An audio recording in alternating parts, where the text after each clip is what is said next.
Programme में आपका स्वागत है। मेरा नाम है एडवोकेट पीडिया कास्ट में आपका स्वागत है। मेरा नाम है फयाज़ खालिद और आज के जो गेस्ट हैं मेरे साथ वो हैं advocate Mohammad Arafat Ahmad. Sir yes, आपका बहुत बहुत स्वागत है इस प्रोग्राम में। Thank you.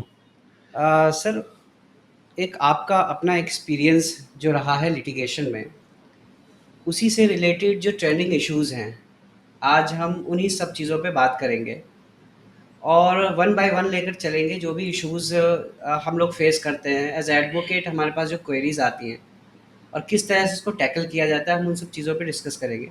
लेकिन उससे पहले आप थोड़ा-सा अपने बारे में बताइए ताकि ऑडियंस को पता चले। मैं एडवोकेट अरफ़ात अहमद। मैं सुप्रीम कोर्ट ऑफ इंडिया में प्रैक्टिस करता हूँ। मेरा प्रोफेशनल एक्सपीरियंस ऑलमोस्ट 16 साल का है। मैं बाई बाई क्वालिफ़िकेशन बीटेक हूँ। फिर मैंने एमबीए किया, उसके बाद लॉ करके मैं अभी सुप्रीम कोर्ट में प्रैक्टिस कर रहा हूँ और आज यहाँ खालिद भाई के साथ हूँ। डिस्कस करते हैं कुछ टॉपिक्स पे। जी, बिल्कुल, बिल्कुल। तो सर सोशल मीडिया का ज़माना है और आप बहुत एक्टिव हैं सोशल मीडिया पे, अच्छा। लोग आपसे कनेक्टेड हैं। तो जहाँ तक मैं डिटेक्ट कर पाता हूँ कि एक जो बहुत कॉमन इश्यूज़ चल रहा है, फॉल प्रिटेक्स्ट ऑफ मैरिज बहुत और उसके कॉमन है। बुनियाद पे एक फ़िज़िकल रिलेशन डेवलप कर लेना। तो इस चीज़ पे आज हम डिस्कस करना चाहते हैं। तो इसकी शुरुआत कैसे होती है और किस तरह से इसका लीगल एंगल कैसे बन जाता है? खालिद भाई देखिए, आज का जो दौर है इसमें बहुत सारे सोशल मीडिया प्लेटफॉर्म अवेलेबल हैं।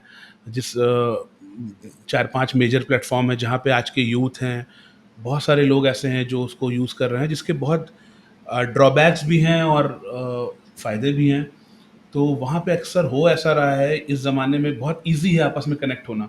तो लड़के-लड़कियाँ ऑब्वियसली सोशल मीडिया प्लेटफ़ॉर्म पे हैं, वो एक-दूसरे से बातें करते हैं, मिलते हैं और फिर इन सब चीज़ों से बातें आगे बढ़ती है, दोस्ती से बढ़ के स्टार्टिंग में दोस्ती होती है, फिर वो चीज़ें आगे निकलती हैं, लोग मिलते हैं, डेट पे जाते हैं।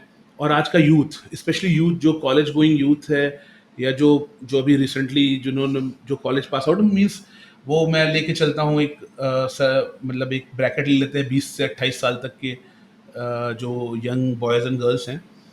उसके बाद वो होता क्या है, उसमें रिलेशनशिप बन जाते हैं क्योंकि चीज़ें आज दौर बदल चुका है, चीज़ें बहुत आसानी से अवेलेबल हैं।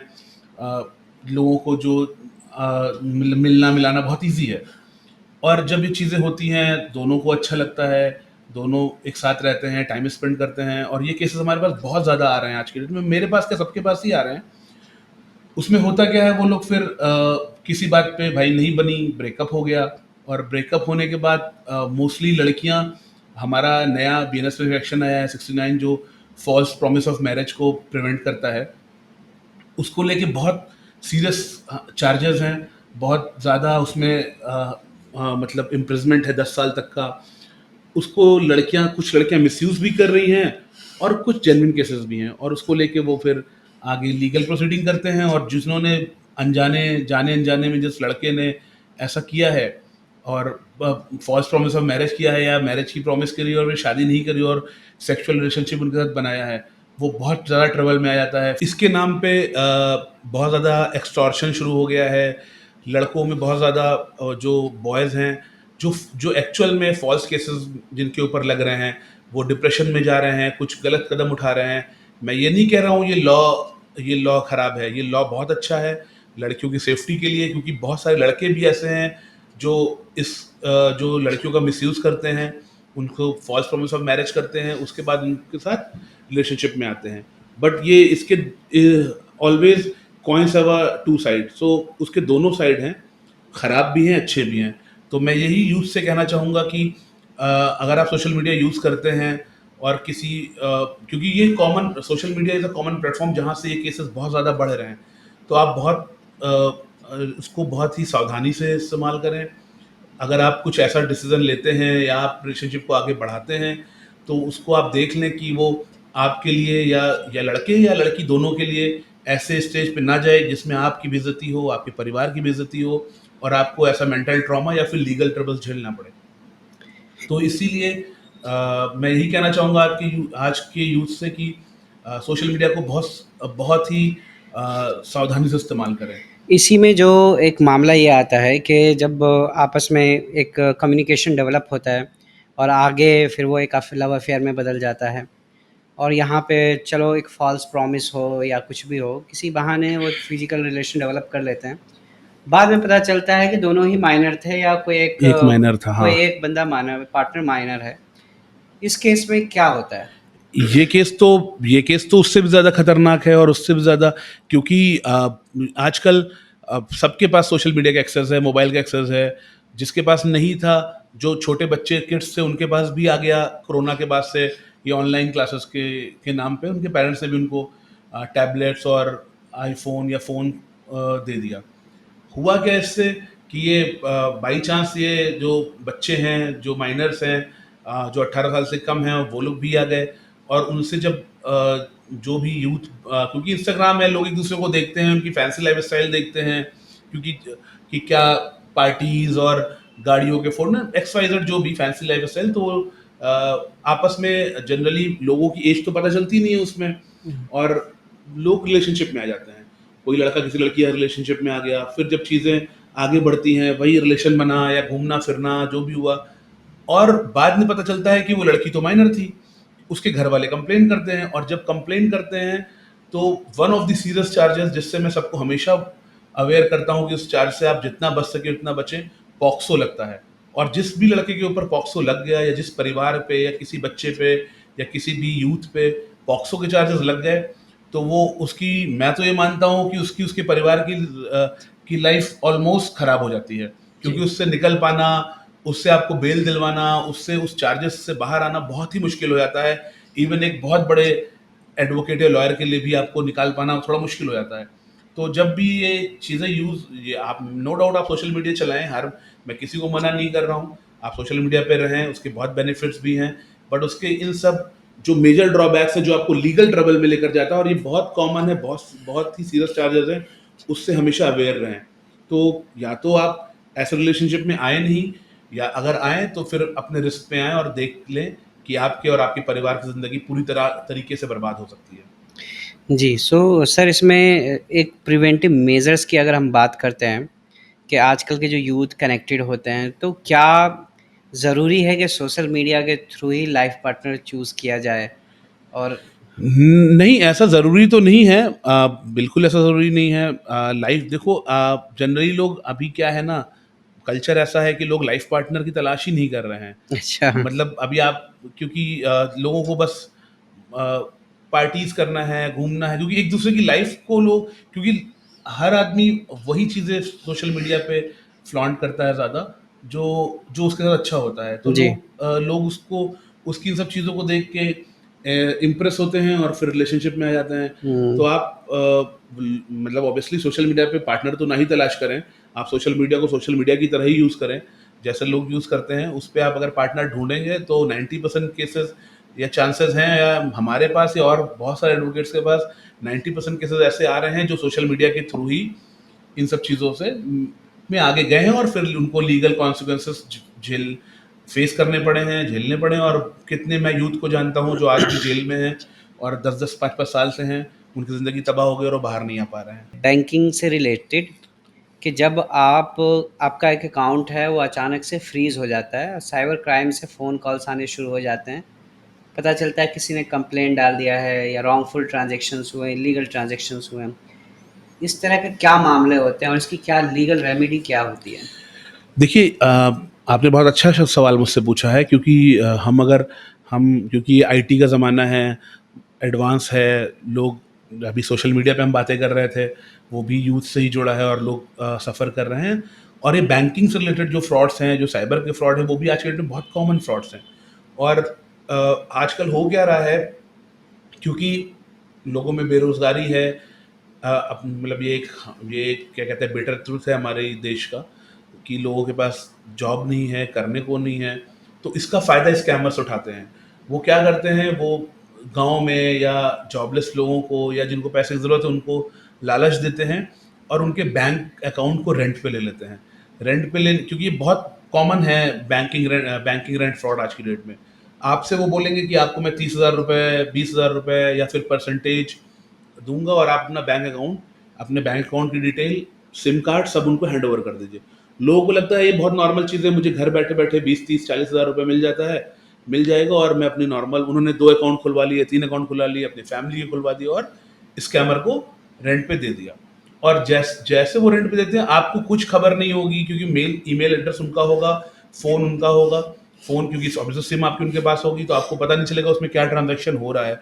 तो पता चलता है वो लाखों करोड़ों का ट्रांज़ैक्शन कर देते हैं महीने भर में, क्योंकि आजकल बेटिंग के नाम पे स्कैम, क्रिप्टो करेंसी के नाम पे स्कैम, म्यूचुअल फंड के नाम पे स्कैम, शेयर मार्केट के नाम पे स्कैम, और ये सारे पैसे आपके ही अकाउंट में आएँगे और वो आपको तो 20-30 हज़ार रुपए दे के चले जाएँगे। फिर सारी लायबिलिटीज़, फिर पता चलता है 6 महीने बाद, 4 महीने बाद साइबर पुलिस ने आपको नोटिस भेजी है, फिर आपको फिर उन साइबर के चक्कर काटने शुरू होंगे क्योंकि आप तो दिल्ली में बैठे हो, मुंबई में बैठे हो और आपका केस कभी आंध्रा में हो रहा है, कभी राजस्थान में हो रहा है, गुजरात में हो रहा है, फिर आप चक्कर काटेंगे और उसके भी बहुत ज़्यादा सीरियस कॉन्सिक्वेंसेस है, क्योंकि वो पैसे फिर अल्टीमेटली क्रिप्टो करेंसी या यूएसडीटी के थ्रू बाहर चले जाते हैं और उसमें फिर आपके मनी लॉन्ड्रिंग के एक्ट भी लग जाते हैं और वो लगने के साथ ही साथ आप देशद्रोह में भी शामिल हो जाते हैं। तो एक जी। आपकी छोटी सी गलती जो आपको सिर्फ एक अकाउंट रेंट करके करी थी, वो आपको बहुत सीरियस कॉन्सिक्वेंसेस में बहुत आगे तक लेकर जाती है। और ये सारी चीज़ें मैं आप लोग को इसलिए बता रहा हूँ कि ये बहुत कॉमन चीज़ें हैं जो आज की डेट में हो रही है और लोग इसके बहुत ज़्यादा शिकार बन रहे हैं। तो आप इससे भी दूर रहें। और क्योंकि ये ज़्यादातर आपसे जो स्कैमर है वो कॉन्टैक्ट भी टेलीग्राम, इंस्टाग्राम और फेसबुक के थ्रू ही करते हैं। फिर आपसे बातचीत करेंगे, दोस्ती बनाएंगे और फिर आपको इस जाल में फंसा लेंगे। तो अपना बैंक अकाउंट रेंट पे देने से पहले, या आपको ऐसा कोई आदमी मिलता है कि वो बोलता है कुछ नहीं होगा, बस बैंक अकाउंट रेंट दे दो। अभी मैं रिसेंट की बात बताता हूँ, कुछ दिन पहले की बात है। एक कपल था, उनका केस था मेरे पास। तो उन्होंने क्या करा, अपना बैंक अकाउंट किसी अपने जानने वाले को रेंट पे दे दिया और उनको कुछ भी आइडिया नहीं था कि उस पे क्या होने वाला है। उनको उसने कुछ सम ऑफ मनी दिया कि हाँ ये सम ऑफ मनी है, आपको मिलेगा, और उन्होंने अपना बैंक करंट अकाउंट उनको दे दिया। उसके बाद उन्होंने क्या करा, 1 महीने में उसके अकाउंट में ऑलमोस्ट 180 करोड़ रुपए का ट्रांजैक्शन हो गया। जी। One it's a massive amount, और वो पैसा कहाँ से आया, कहाँ गया, उनको कोई भी आइडिया नहीं था।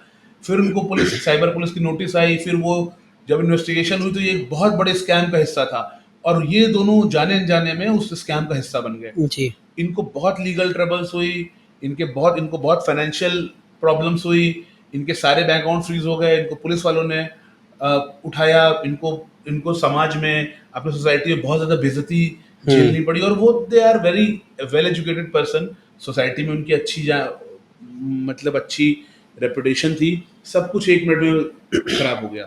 तो ये बैंक रेंट अकाउंट का स्कैम, ये सब बहुत ही सीरियस चार्जेस हैं और बहुत ही सीरियस इश्यूज हैं। इनसे जितना हो सके दूर रहें और इस चीज़ में बिल्कुल भी नहीं पड़ें। सर, तो इसमें एक लीगल रेमेडी की अगर बात करें, अगर किसी का अकाउंट फ्रीज़ हो जाता है, तो इसको कैसे फिर अनफ्रीज़ किया जाता है?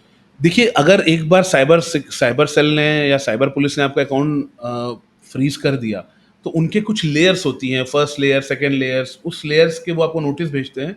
अगर वो 7 लेयर से ऊपर है तो वो तो फ्रीज नहीं करते, सिर्फ आपका अकाउंट, उस अमाउंट को वो होल्ड करते हैं या लीन लगाते हैं। बट अगर 7 से ऊपर है, 7 से 2, 3, 4, 5 है, तो फिर आप उनको जो भी अपने आपके, क्योंकि आप उसमें डायरेक्टली शामिल नहीं है, ये बैंक उनको ही पता होता है साइबर, तो आप उनको अपने प्रूफ दें कि ये पैसे मेरे नहीं थे, यहाँ से आए, और आप कोशिश करें साइबर सेल से कांटेक्ट करें, पहले एक एडवोकेट से बात करें, एडवोकेट से बोलें वो बैंक और साइबर पुलिस से कोऑर्डिनेट करें, उनसे बात करें, आप उनको अपने प्रूफ्स दो।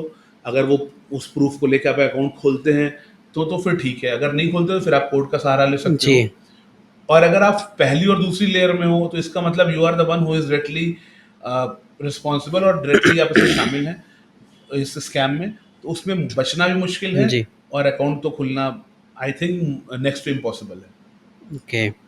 तो जो ये इस तरह के मामले होते हैं, इसमें बेटर अप्रोच क्या होता है? यार बेटर अप्रोच तो क्राइम, कोई भी क्राइम होता है तो सबसे बेटर अप्रोच है कि आप उससे प्रिकॉशन, और सबसे इम्पोर्टेंट है प्रिकॉशन। तो आप जितना प्रिकॉशन रखोगे, जितना आप अवेयर रहोगे, आप उसमें शामिल होने, क्योंकि जब भी ये सब चीज़ें होने वाली होंगी तो आपको पहले ही इजी मनी, कभी ऐसा अगर आपको कोई ऑफर करता है या सोशल मीडिया पे कि आपको घर बैठे पैसे मिलेंगे या आपको मैं आप 1000 दो मैं आपको 5000 दूंगा, तो ऑब्वियसली वो एक हिंट है कि ये स्कैम है। तो आप इन चीज़ों से दूर रहें। ओके। इसका प्रिकॉशन नहीं है कि आप उसको डायरेक्टली मना कर दो कि नहीं भाई मुझे अपना अकाउंट रेंट पे नहीं देना है, मुझे इजी मनी नहीं चाहिए। और क्योंकि आप एक बार दे दोगे, हो सके आपको 1-2 महीना अच्छा लगे, फ्री के पैसे आए, बट उसके उसके कॉन्सिक्वेंसेज, और ऐसा नहीं है कि वो अकाउंट आपने बंद कर दिया तो आप बच जाओगे। 6 महीने बाद, 1 साल बाद, 2 साल बाद जब इन्वेस्टिगेशन होगी तब आपको फंसना है। और ये बात तय है कि अगर आपने अकाउंट रेंट पे दिया या अकाउंट को इलीगल एक्टिविटीज़ में यूज़ किया अपने बैंक अकाउंट को, तो आप 100% ट्रबल में हो। ठीक है, तो इसी टाइप से जो ट्रेंडिंग है, एक नशे से रिलेटेड एनडीपीएस एक्ट का जो मामला है, हाँ, इसमें भी बहुत सारी क्वेरीज आती है बहुत। और बहुत सारे मामले हैं जिसमें इनोसेंट बच्चे भी फंस जाते हैं। तो थोड़ा इसके बारे में बताइए। अच्छा, ये भी आप हम अच्छा है आज यूथ के बारे में डिस्कस कर रहे हैं। जी। ये भी बहुत एक कॉमन प्रॉब्लम है, क्योंकि आजकल जैसे लोग बोलते हैं जॉइंट फूँक लिया, या गांजा, या आप उसको कैनबीस व्हाट्सएवर आप कोई भी नाम उसको दे दें, ठीक है? ये सब एक नशा है। तो सबसे पहले तो मैं सारे यूथ से यही बोलूँगा कि वो इन किसी भी तरीके के नशे से दूर रहें, ठीक है? फिर भी आजकल हो क्या रहा है, ये कॉलेज गोइंग स्टूडेंट और ये इन लोगों को लगता है कि मैंने एक जॉइंट फूँक लिया, बिकॉज़ जॉइंट फूँकना, ये जॉइंट बनाना, ये अभी ना इनको मतलब ऐसा यूथ में है मैसेज कि वो बहुत कूल दिखने के लिए जॉइंट फूँकते हैं। और होता क्या है, उनको ऐसा लग रहा है कि अगर हमने एक जॉइंट फूँक लिया तो उससे कुछ भी नहीं होगा, अच्छा। या हमने एक थोड़े से 1 ग्राम गांजा रख लिया या ले लिया तो मेरा कुछ नहीं होगा, बिकॉज़ हम तो पर्सनल यूज़ के लिए ले रहे हैं। बट ये बहुत बड़ा मिसकंसेप्शन है। अगर आपके पास छोटी-सी भी क्वांटिटी में कोई भी एनडीपीएस ड्रग्स, जो जो बैन्ड ड्रग्स हैं, और क्योंकि मोस्ट कॉमनली गांजा मिलता है, क्योंकि अभी दिल्ली में हर मतलब हर गली, हर पान की दुकान, हर सिगरेट की दुकान पे गांजा बहुत इजीली अच्छा। अवेलेबल है। आप राह चलते भी लोगों को पीते देख लेंगे। तो अभी क्या है, उन लोगों को लगता है कि एक जॉइंट से क्या होगा। अगर आपने एक जॉइंट ही पी लिया, व्हाट्स एवर द क्वांटिटी, 1 ग्राम है या 10 ग्राम है या 500 ग्राम है, आपको एनडीपीएस के सीरियस चार्जेस सेक्शन 20 में, जिसमें 1 साल तक की जेल और 10 हजार तक का जुर्माना होगा। और उसमें कोई भी अ, वो नहीं है। अभी तो शायद सुप्रीम कोर्ट का एक ऑर्डर भी है जिसमें एंटीसिपेटरी बेल भी नहीं मिलेगी एनडीपीएस कि अगर आप कोई भी एनडीपीएस का केस आपके ऊपर लगता है तो। और यूथ में क्या मिसकंसेप्शन है, लेट्स से मैं और आप हैं, और मैं आजकल होता है, बहुत कॉमन है कि हम कहीं कार से जा रहे हैं और आप ड्रिंक कर रहे हैं या मैं ड्रिंक कर रहा हूँ, या मैं गांजा फूक रहा हूँ या एक्स वाई जेड कोई फूक रहा है, और आपको लगता है मैं तो नशा करता नहीं, मैं तो जी। चुपचाप बैठा हूँ, मुझे तो कुछ नहीं होगा। बट अगर पुलिस ने चेक करा गाड़ी आपकी, या पुलिस ने आपको पकड़ा, किसी को भी पकड़ते हैं और गाड़ी में या आपके आसपास गांजा या शराब पाई गई, तो दोनों पे ऊपर इक्वल लाइबिलिटीज बनती है। ओके। दोनों को सेम चार्जेस लगेंगे, दोनों को सेम चार्जेस में जेल जाना पड़ेगा।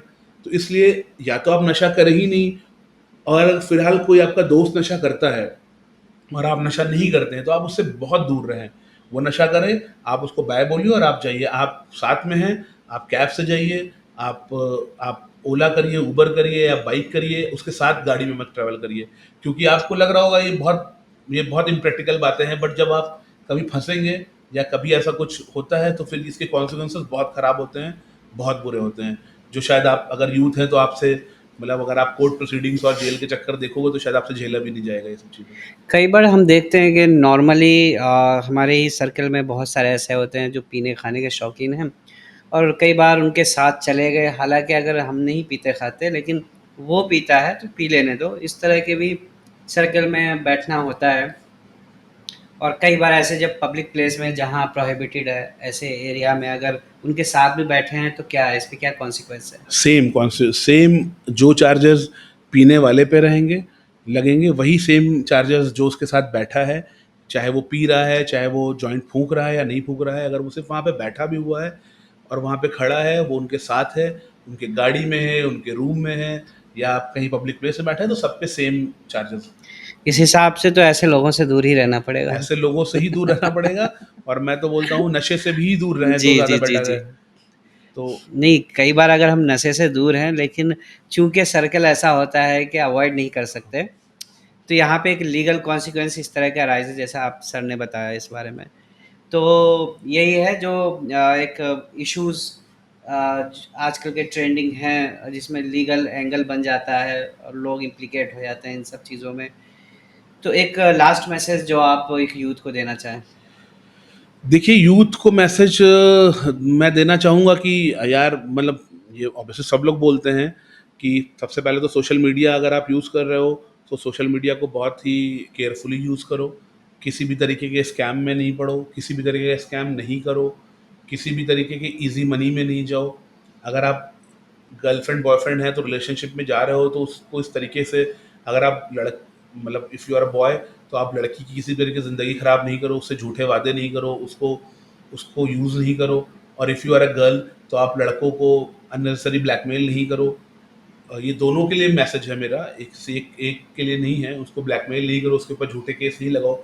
हाँ, मैं मानता हूँ कुछ ब्रेकअप हो गए आपके, कुछ चीज़ें बात नहीं बनी, सारे रिलेशनशिप शादी तक नहीं पहुँचते हैं, ये एक फैक्ट है। तो आप उसको इस तरीके से ना लेकर जाओ कि दोनों की फैमिलीज़ को परेशानी हो और दोनों ही उनको परेशानी हो। प्लस सबसे इम्पोर्टेंट मैसेज है कि आप नशे वाली बात हम कर रहे थे, तो मेरा तो सारे यूथ से, सबसे इवन यूथ क्या, यंग जनरेशन से भी और जो हमारे सीनियर जनरेशन भी, उनसे भी यही कहना चाहूँगा कि नशा एक बहुत ख़राब चीज़ है जो आपको फाइनेंशियली भी और मेंटली दोनों तरीके से ही नुकसान देती है, तो उससे दूर रहें।